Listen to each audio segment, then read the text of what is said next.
ನಮಸ್ತೆ ನವಕರ್ನಾಟಕ ಟಿವಿಗೆ ಸ್ವಾಗತ. ನವಕರ್ನಾಟಕ ಟಿವಿ ಜನಪರ ನ್ಯಾಯಪರ. ನೀವಿನ್ನ ನಮ್ಮ ಚಾನೆಲ್ ಸಬ್ಸ್ಕ್ರೈಬ್ ಮಾಡಿಲ್ಲ ಅಂದ್ರೆ ಈ ಕೂಡಲೇ ಲೈಕ್ ಮಾಡಿ, ಶೇರ್ ಮಾಡಿ, ಸಬ್ಸ್ಕ್ರೈಬ್ ಮಾಡಿ, ತಪ್ಪದೆ ಬೆಲ್ ಐಕಾನ್ ಕ್ಲಿಕ್ ಮಾಡಿ. ಚಿಕ್ಕನಾಯಕನಹಳ್ಳಿ ತಾಲೂಕಿನ ಬೆಳ್ಳಾರ ಮುತ್ತುಗದಹಳ್ಳಿ ಗ್ರಾಮದಲ್ಲಿ ಒತ್ತುವರಿ ಅರಣ್ಯ ಭೂಮಿ ತೆರವು ಕಾರ್ಯಾಚರಣೆ ನಡೆಸಿರುವ ಬುಕ್ಕಾಪಟ್ಟಣ ಅರಣ್ಯ ಇಲಾಖೆ ಜಮೀನಿನಲ್ಲಿ ಇದ್ದ ಮರಗಳನ್ನು ಕಡಿದಿರುವುದು ಇದೀಗ ರೈತರ ಆಕ್ರೋಶಕ್ಕೆ ಕಾರಣವಾಗಿದೆ. ಅರಣ್ಯ ಭೂಮಿ ಒತ್ತುವರಿ ತೆರವು ಹೆಸರಲ್ಲಿ ಕಾರ್ಯಾಚರಣೆ ನಡೆಸಿದ ಅಧಿಕಾರಿಗಳು ರೈತರು ಬೆಳೆಸಿದ್ದ ಮರಗಳನ್ನು ಕಡಿದು ತೆರವುಗೊಳಿಸಿದ್ದಾರೆ ಎನ್ನಲಾಗಿದೆ.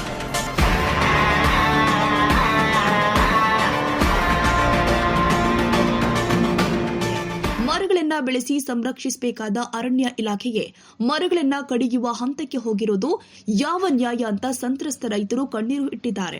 ವರ್ಷಗಳಿಂದ ಕಷ್ಟಪಟ್ಟು ಬೆಳೆಸಿದ ಮರಗಳು ಕಣ್ಣೆದುರೇ ನೆಲಕ್ಕುರುಳುತ್ತಿರುವುದನ್ನ ಕಂಡ ರೈತರು ತಮ್ಮ ದುಃಖವನ್ನ ತೋಡಿಕೊಂಡಿದ್ದು ಅರಣ್ಯ ಇಲಾಖೆಯ ಕಾರ್ಯಾಚರಣೆ ವಿರುದ್ಧ ತೀವ್ರ ಆಕ್ರೋಶ ವ್ಯಕ್ತಪಡಿಸಿದ್ದಾರೆ. ಒತ್ತುವರಿ ತೆರವು ಮಾಡಲಿ, ಆದರೆ ಮರಗಳ ಮಾರಣಹೋಮ ಯಾಕೆ ಎಂಬ ಪ್ರಶ್ನೆಯನ್ನ ಸಂತ್ರಸ್ತರು ಮುಂದಿಟ್ಟಿದ್ದು ಮರಗಳನ್ನ ಕಡಿದ ಅರಣ್ಯ ಇಲಾಖೆಯ ಕ್ರಮ ಇದೀಗ ಸ್ಥಳೀಯವಾಗಿ ತೀವ್ರ ಚರ್ಚೆಗೆ ಗ್ರಾಸವಾಗಿದೆ.